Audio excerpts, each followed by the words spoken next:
Labdien!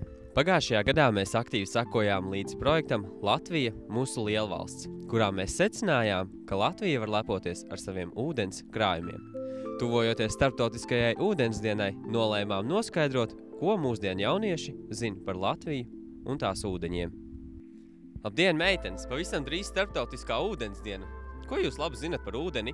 Var arī tautas dziesmu. Nu, protams. 2, kas tie divi? Kas miedziņa negulēja? Ūdens miega negulēja, saule gaisu tecēdam. Ko labu tu zini par ūdeni? Ūdens uzreiz pēc skābekļa ir otra svarīgākā lieta, kas nepieciešama dzīvam organismam. Un arī visas dzīvo organismu bioķīmiskās reakcijas realizējas ūdens vidē. Vai tu zini, cik aptuveni procenti ūdens ir cilvēka ķermenī? Jā, zinu, aptuveni 65 līdz 75%. Paldies! Sveika! Ko tu te dari? Es ņemu ūdens paraugu skolas projektam.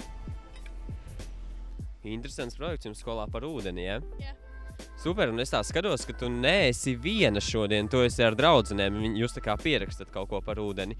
Bet vai jūs zinājāt, ka ūdens Latvijā aizņem aptuveni 3,62% no valsts teritorijas?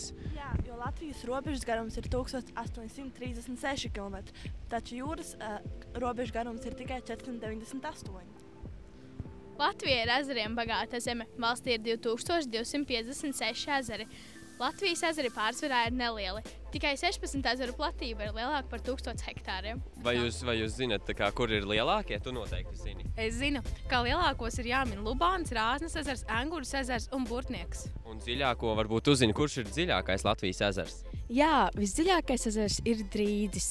Es tikko atradu informāciju par avotiem.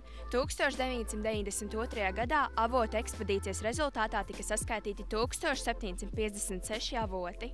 Kā arī Pazemes ūdeņi pats galvenais dzeramā ūdens apgādes avots Latvijā. Super, jūs noteikti arī zinat, kad iegūtos sāļūdeņus sauc par minerālūdeņiem, vai ne? Un tos iegūst dažādās Latvijas vietās, un, kā piemēram Mangaļos, Siguldā, Liepājā, Piltens apkārtnē. Un kā jums liekas, cik daudz gramu ir izšķīruši šajā ūdenī? Jūs noteikti nezināt, tas ir gandrīz 1 līdz 3 grami dažādu sāļu. Vai es varu jums pievienoties kuģi izlaišanā? Tas izstās jautri. Vai zināt, cik Latvijā ir upes? Latvijā diezgan daudz, kādas 100 varbūt.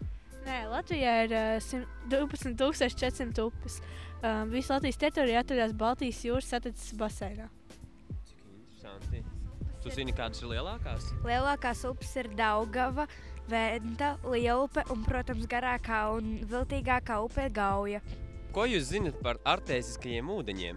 Ne katra Eiropas galvaspilsēta var lepoties ar artēziskiem avotiem, taču Rīgai šie ziņā ir paveicies. Tieši tā, Rīgai ir ļoti paveicies. Jūs zināt minerālu ūdeni Mangaļi? Viņu iegūst tepat Rīgā no 410 metru dziļuma, un viņš ir aptuveni 36 000 gadus sens. Vai jūs to zinājāt?